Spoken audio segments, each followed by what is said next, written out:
নমস্কাৰ বন্ধু বান্ধৱীসকল, মোৰ নতুন এটা ভিডিঅ'লৈ আপোনালোকক স্বাগতম জনাইছোঁ। আজি আলোচনা কৰিব ওলাইছোঁ PM কিষাণ সম্মান নিধিৰ বিষয়ে। যিহেতু 16 নং কিস্তিৰ ডেট আহি গ'ল, 15 নং কিস্তি পোৱাৰ পিছত এবাৰ যিহেতু কৃষকসকলে যিহেতু অপেক্ষা কৰি আছে 16 নং কিস্তিৰ বাবে। তো আপুনি 16 নং কিস্তি কেনেকৈ লাভ কৰিব, 16 নং কিস্তি কেতিয়া দিয়া হ'ব, আজি এই ভিডিঅ'ত আপোনালোকক জনাম।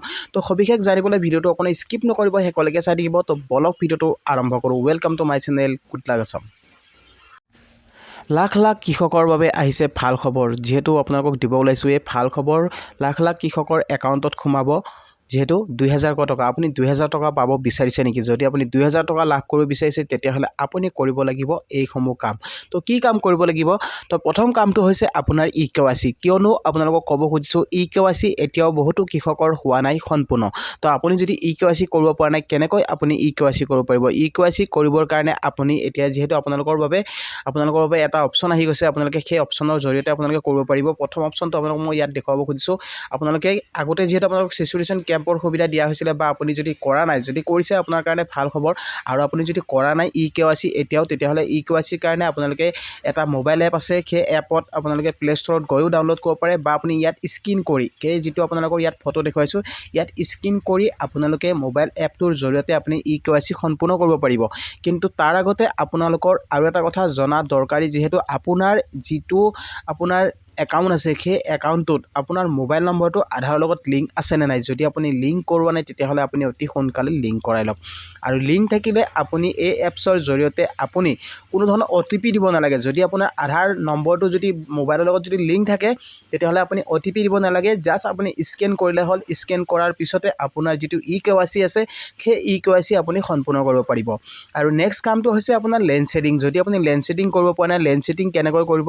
লেণ্ড ছেডিঙৰ কাৰণে আপুনি যাব লাগিব আপোনাৰ চাৰ্কল অফিচত। আপোনাৰ যিটো মাটিৰ যিটো ৰেভিনিউ চাৰ্কল অফিচ আছে, সেই চাৰ্কল অফিচত গৈ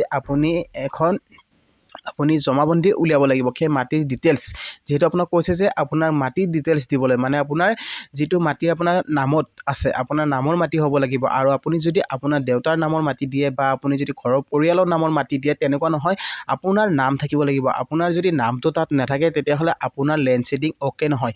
কিয়নো বহুতো কৃষকৰ এনেকুৱা হৈছে, লেণ্ড ছেডিঙত তাৰমানে দেউতাকৰ মাটিৰ নাম দিছে, দেউতাকৰ নাম থকা মাটি দিছে। তেনেকুৱা ক্ষেত্ৰত আপোনালোকে যদি এই ডকুমেণ্টছ আপোনালোকে দিয়ে, তেতিয়াহ'লে আপোনাৰ লেণ্ড ছেডিংটো হৈ থাকে। তো আপোনালোকে লেণ্ড ছেডিঙৰ বাবে আপোনাৰ নামৰ মাটিৰ এখন কাগজ উলিয়াব। আপোনাৰ কিমান হেক্টৰ মাটি আছে, কিমান কি আছে, সেই মাটিৰ ডিটেইলছত আপোনালোকে সেই কাগজখন আপুনি জমা কৰিব লাগিব আপোনাৰ এগ্ৰিকালচাৰ অফিচত। তো আপুনি তেতিয়া আপোনাৰ লেণ্ড ছেডিংটো আপুনি সম্পূৰ্ণ কৰিব পাৰিব। আৰু আধাৰ ছেডিঙৰ ক্ষেত্ৰত আপোনাৰ আধাৰ ছেডিং যদি হোৱা নাই তেতিয়াহ'লে আধাৰ ছেডিংটো কেনেকুৱা ধৰণৰ, আপোনাৰ বেংকৰ লগত আপোনাৰ একাউণ্টটো লিংক হৈছে নে নাই। তো সেইটো বস্তু আপোনালোকৰ জনা দৰকাৰী। যিহেতু আপুনি বহুতো কৃষকে এতিয়াও নাজানে যে আপোনাৰ বেংকত আধাৰ কাৰ্ড এক্টিভ হৈ আছে নে নাই। তো আপুনি কেনেকৈ গম পাব আপোনাৰ বেংকত আধাৰ কাৰ্ড লিংক হৈ আছে নে নাই? তাৰ কাৰণে আপুনি ৱেবছাইটত চাৰ্চ কৰিব পাৰে, গুগলত আপুনি চাৰ্চ কৰি দিব পাৰে Aadhaar card link to bank account, এনেকৈ চাৰ্চ কৰি আপোনাৰ বেংকৰ নামটো ছাইডত লিখি আপুনি গুগলত চাৰ্চ কৰি দিব। তাতে আপোনালোকৰ আধাৰ যিটো ৱেবছাইট আছে তাত খোল খাই আহি যাব। তাত আপোনালোকে আধাৰ নম্বৰটো মাৰি দিয়াৰ লগে লগে আপোনাৰ কোনটো বেংক একাউণ্ট লিংক আছে সেইটো আহি যাব। আপোনাৰ যদি লিংক আছে, যদি লিংক নাই তেতিয়াহ'লে আপোনাৰ দেখাব। তো তেতিয়া আপুনি গম পাব যে আপোনাৰ আধাৰ কাৰ্ডখন বেংকৰ লগত লিংক হোৱা নাই, মানে আধাৰ ছেডিং। যদি আপোনাৰ আধাৰ ছেডিং হৈ থাকে তেতিয়াহ'লে আপুনি কিন্তু পইচা আপোনালোকে লাভ নকৰে।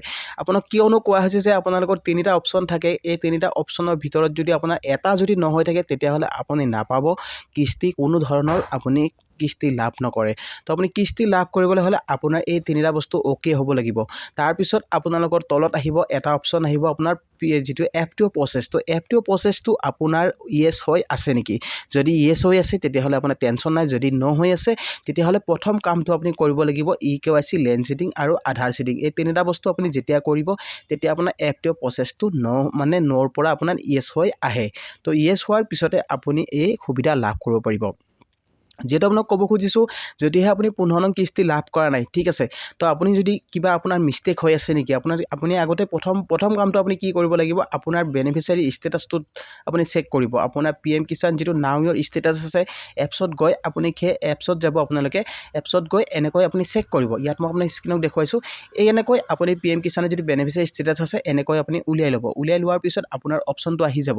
আপুনি ইয়াত দেখা পাব যে আপোনাৰ কি প্ৰব্লেম হৈ আছে। যদি আপোনালোকৰ গোটেইখিনি বস্তু বস্তু য়েছ হৈ আছে তেতিয়াহ'লে প্ৰব্লেম নাই, যদি ন হৈ আছে তেতিয়াহ'লে আপুনি এই বস্তুসমূহ আপোনালোকে কাৰেকশ্যন কৰিব লাগিব। যিহেতু আপোনাৰ কাৰেকশ্যন কৰাৰ সময় বেছি দিন নাই আৰু আপোনালোকে 31 জানুৱাৰীৰ আগতে আপোনালোকে এইখিনি কাম কৰি লওক আৰু হাতত মাত্ৰ আপোনালোকৰ বেছি দিন নাই, 4-5 দিন আপোনালোকৰ যিহেতু সময় আছে। তো এইকেইদিনৰ ভিতৰতে আপোনালোকে আপোনাৰ ওচৰত থকা নিকটৱৰ্তী যিটো আপোনাৰ CSC চেণ্টাৰ আছে তাতে আপোনালোকে যোগাযোগ কৰিব পাৰে বা আপুনি অনলাইনত গৈও আপুনি কৰিব পাৰে, ঠিক আছে। তো এইখিনি কাম আপোনালোকে যদি কৰি লয় আপুনি 100% আপোনালোকৰ PM কিষাণৰ যিটো কিস্তি আছে, যিটো 2000 টকা আপোনালোকে লাভ কৰে, সেই 2000 টকা আপোনালোকে লাভ কৰিব পাৰিব। যদি আপোনালোকে এইখিনি কাম সময়মতে যদি নকৰে তেতিয়াহ'লে কিন্তু আপুনি PM কিষাণৰ কিস্তি লাভ নকৰে, কিয়নো বহুতো দৰিদ্ৰ পৰিয়ালৰ এতিয়াও হোৱা নাই eKYC। আপোনাৰ বাৰু হোৱা নাই নেকি eKYC?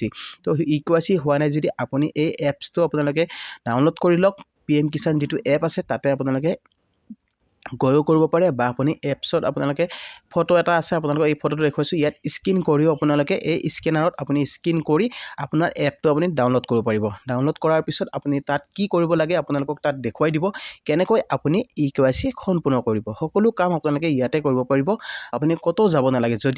যদি আপোনাৰ কামটো হোৱা নাই তেতিয়াহ'লে আপুনি এগ্ৰিকালচাৰ অফিচ যাব লাগিব। তো এগ্ৰিকালচাৰ অফিচত আপোনালোকে যিখিনি নথিপত্ৰ আগতে জমা দিছিলে সেই ডকুমেণ্টখিনি আপোনালোকে লগত লৈ যাব। লৈ গৈ আপোনালোকে ক'ব যে কি সুবিধা হৈ আছে, আপোনাৰ কিহৰ কাৰণে আপুনি কিমান দিনৰ পৰা কিস্তি লাভ কৰা নাই, সকলোখিনি আপোনালোকক চেক কৰি দিয়া হ'ব। আপোনালোকক বেনিফিচিয়াৰী নাম্বাৰটো লৈ যাব, তেখেতসকলে বেনিফিচিয়াৰী নম্বৰটো মাৰাৰ পিছত আপোনাৰ গোটেইখিনি ষ্টেটাছ ওলাই যাব, আপুনি কিমান দিনৰ পৰা কিস্তি লাভ কৰা নাই। যদি আপুনি 2 মাহ পোৱা নাই বা আপুনি 2টা-3টা বা এনেকুৱা ধৰণৰ যদি কিস্তি পোৱা নাই তেতিয়াহ'লে সেই কিস্তিসমূহ আপোনালোকে অহাবাৰ যিটো কিস্তি দিয়া হ'ব, আপোনাৰ 16 নং কিস্তি যিটো দি আহি আছে, সেই 16 নং কিস্তিত আপুনি লাভ কৰিব পাৰিব এই সুবিধা। আপোনালোকৰ যিখিনি পইচা আপুনি পোৱা নাই, আপুনি যদি 2000 যিহেতু 2000 টকাকৈ আপোনালোকক দিয়া হয়, তো 2000 টকাকৈ আপুনি যদি 3টা কিস্তি লাভ নকৰে তেতিয়াহ'লে আপুনি 6000 টকা আপুনি লাভ কৰিব পাৰিব। তো বহুতো কৃষকৰ এনেকুৱা হৈছে একেলগত পইচা লাভ কৰিছে। তো আপোনালোকক মই প্ৰমাণো দেখুৱাব পাৰিম, তেনেকুৱা ধৰণৰ বহুতো কৃষক আছে এতিয়াও মানে আগতে KYC হোৱা নাছিলে, এই KYC কৰাৰ পিছত সেই পইচাখিনি লাভ কৰিছে। তো আপুনি এনেকৈ আপুনি এই কামখিনি সম্পূৰ্ণ কৰক, নিশ্চয় আপুনি লাভ কৰিব পাৰিব। আপোনাৰ যিখিনি পইচা আপুনি পাব লগা আছে সেই পইচাখিনি লাভ কৰিব পাৰিব। যিহেতু মোদী চৰকাৰে কৈছে যে যিবিলাক কৃষকৰ এতিয়াও eKYC হোৱা নাই তো আপোনালোক eKYC সম্পূৰ্ণ কৰিব কৈছে, আপোনাৰ লেণ্ড চিডিং কৰিব কৈছে, আধাৰ চিডিং। তাৰপিছত আপোনালোকে এইখিনি কাম কৰিলে আপুনি নিশ্চয় আপুনি লাভ কৰিব পাৰিব PM কিষাণৰ কিস্তি। আৰু লগতে আপোনাক জনাব বিচাৰিছোঁ 16 নং কিস্তি কেতিয়া দিয়া হ'ব, যিহেতু 16 নং কিস্তিৰ ডেট আহি গৈছে। আপোনালোকে ফেব্ৰুৱাৰী মাহতে লাভ কৰিব 16 নং কিস্তি। তো ফেব্ৰুৱাৰী মাহত আপুনি যদি 16 নং কিস্তি লাভ কৰিব বিচাৰিছে তেতিয়াহ'লে আপুনি eKYC কামটো সম্পূৰ্ণ কৰিব লাগিব। আৰু eKYC কাম নকৰিলে কিন্তু আপুনি PM কিষাণৰ কিস্তি লাভ নকৰে। তো এইটো আপোনালোকক জনালোঁ। আৰু যদি আপোনালোকে অধিক জানিবলৈ হয় তেতিয়াহ'লে আপুনি PM কিষাণ www.pmkishan.gov.in তাত গৈ আপোনালোকে চাৰ্চ কৰিলে আপোনালোকে সকলোখিনি তথ্য আপোনালোকে জানিব পাৰিব। তাত আপোনালোকে কেনেকৈ আপুনি কি চেক কৰিব লাগে, বেনিফিচিয়াৰী ষ্টেটাছটো আপুনি নাওমেৰ ষ্টেটাছত গৈ চেক কৰিব। আপোনাৰ eKYC আপুনি তাতে অপশ্যন পাব, তাতে গৈ আপুনি আধাৰ নম্বৰটো দি চাব পাৰে। এবাৰ আধাৰ নম্বৰটো আপুনি দি পিনি চাব আপোনাৰ কি বুলি আহি আছে, নট ৰেকৰ্ড ফাউণ্ড বুলি আহি আছে নেকি। যদি নট ৰেকৰ্ড ফাউণ্ড বুলি আহি থাকে তেতিয়াহ'লে আপুনি গম পাব যে আপোনাৰ আধাৰৰ লগত মোবাইল নম্বৰটো লিংক নাই, তেনেকুৱা ধৰণৰ মানে হয়। তো যদি আপোনাৰ লিংকটো হয় এক্টিভ নাই বা তেনেকুৱা এক্টিভ নহ'লে আপোনাৰ ন ৰেকৰ্ড বুলি দেখায়, তো এক্টিভৰ কাৰণে আপোনালোকে আধাৰ অফিচত যাব, আপোনাৰ মোবাইল নম্বৰটো আপুনি নতুনকৈ যদি দিব বিচাৰে নতুনকৈ দিব পাৰে, বা সেই নম্বৰটো আপোনাৰ লগত যদি আছে তেতিয়াহ'লে আপুনি এক্টিভ কৰাব পাৰিব। তো আই হোপ আপোনালোকে নিশ্চয় ভিডিঅ'টো বুজি পালে। আৰু আজিৰ ভিডিঅ'টো আপোনালোকক এইখিনি ইনফৰমেশ্যন দিলোঁ। ভিডিঅ'টো চাই কেনেকুৱা পালে জনাব। ভিডিঅ'টো চাই যদি ভাল পাইছে তেতিয়াহ'লে এটা লাইক আৰু শ্বেয়াৰ কৰি দিব নাপাহৰিব। আৰু লগতে মোৰ চেনেলটোত যিসকলে নতুনকৈ আহিছে তো চেনেলটো ছাবস্ক্ৰাইব কৰি ৰাখিব আৰু কাষত থকা বেল আইকনটো প্ৰেছ কৰি দিব, যাতে এনেকুৱা ধৰণৰ নতুন ভিডিঅ' আহিলে সকলোতকৈ আগত পাই থাকে। তো গাইজ আজিলৈ ইমানে। জয় আই অসম।